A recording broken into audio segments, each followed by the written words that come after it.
Salam Media Sriwijaya. Beredar video Rizky Bilar melempar bola biliar ke arah Lesti Kejora. Untungnya, Bilar terpeleset sehingga bola biliar tersebut tidak mengenai Lesti. Video CCTV yang memperlihatkan Rizky Bilar lempar bola biliar ke Lesti Kejora viral.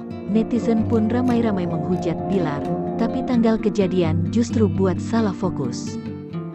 Dalam video yang viral tersebut, Bilar terlihat emosi sehingga melempar sebuah bola biliar ke arah Lesti Kejora.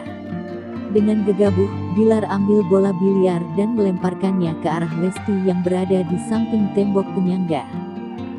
Untungnya, Rizky Bilar terpeleset sehingga bola biliar tersebut tidak mengenai Lesti Kejora. Rekaman CCTV Rizky Bilar melempar Lesti Kejora dengan bola biliar diduga terjadi pada tahun 2021 lalu.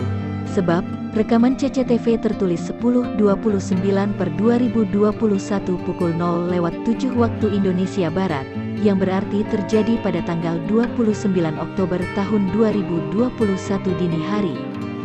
Soal pelemparan bola biliar memang dikatakan oleh Kabid Humas Polda Metro Jaya Kombes Polosi E. Zulpan bukan hanya sekadar pengakuan, akan tetapi disertai dengan bukti video sempat dilempar bola biliar, tapi tidak mengenai karena saat melempar ini kepeleset. Ada rekaman videonya juga, kata Kabid Humas Polda Metro Jaya Kombes Polisi E. Zulpan di Polda Metro Jaya.